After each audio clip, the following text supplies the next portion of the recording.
Hi viewers, welcome to Healthy Cooking Channel. வீடியோக்குள்ள போறதுக்கு முன்னாடி இதுவரைக்கும் Healthy Cooking Channel subscribe பண்ணாதவங்க மறக்காம subscribe பண்ணிக்கோங்க. பக்கத்துல இருக்கக்கூடிய bell icon-ஐ click பண்ணிக்கோங்க. Hi friends, இன்னைக்கு நம்ம சேனல்ல பாவக்காய் கிரேவி எப்படி கசப்பு இல்லாம ரொம்ப ஈஸியா செய்யலாம்னு பார்க்கலாம் வாங்க. அதுக்கு நான் 6 பாவக்காய் எடுத்துர்க்கேன். நல்லா வாஷ் பண்ணிட்டு அதோட விதைகளை நீக்காம பொடியா கட் பண்ணி எடுத்துர்க்கேன். இப்போ நம்ம இத செக்கில் ஆட்டினா நல்லெண்ணெய் விட்டுட்டு நல்லா அந்த எண்ணெயில் வறுத்தெடுக்க போகிறோம். அப்போ தான் நமக்கு அந்த பாவக்காயோட கசப்பு கொஞ்சம் குறையும்.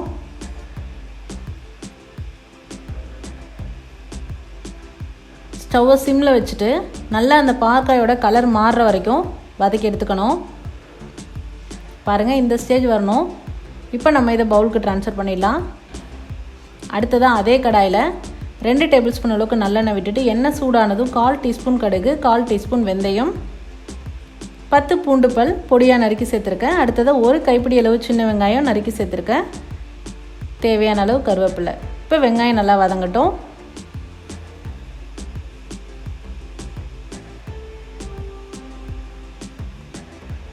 அடுத்ததான் 1 பெரிய சைஸ் தக்காளி பொடியாக நறுக்கி சேர்த்துருக்கேன். தக்காளி சீக்கிரம் வதங்கிறதுக்காக தேவையான அளவு உப்பு சேர்த்துட்டு நல்லா வதக்கிக்கலாம். இப்போ தக்காளி கூடயே நம்ம ஏற்கனவே வதக்கி எடுத்துருக்கக்கூடிய பாவக்காயை சேர்த்துட்டு நல்லா எல்லாம் கலந்து விட்டுடலாம். இப்போ இந்த குழம்புக்கு தேவையான மசாலா சேர்த்துக்கலாம். 1/4 டீஸ்பூன் மஞ்சள் தூள், 2 டேபிள் ஸ்பூன் தனியாத்தூள், காரத்திற்கேற்ப தனி மிளகாய் தூள். தனி மிளகாய் தூளும் தனியாத்தூளும் இல்லைனாலும் பிரச்சனை இல்லை, குழம்பு மிளகாய் தூளும் சேர்த்துக்கலாம். இப்போ இது எல்லாத்தையும் சேர்த்து நல்லா வதக்கி விடணும். அப்போ தான் அந்த மசாலாவோட பச்சை வாசனை போகும் நமக்கு.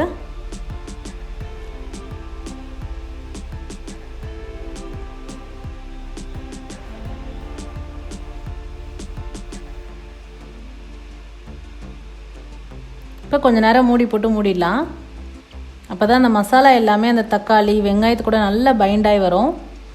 இப்போ பாருங்கள், மசாலாவோட பச்சை வாசனை எல்லாம் போயிட்டு நல்லா வதங்கி வந்திருக்கு. இந்த ஸ்டேஜில் நான் ஒரு பெரிய நெல்லிக்காய் அளவுக்கு புளி கரைச்சி எடுத்துருக்கேன். அந்த புளி கரைசலை இதில் சேர்த்துக்கிறேன். ஃபஸ்ட்டு தண்ணி சேர்த்துருக்கேன். அதாவது புளி கரைச்சோன்னே ஃபஸ்ட்டு எடுப்போம் இல்லைங்களா, அந்த தண்ணி சேர்த்துருக்கேன்.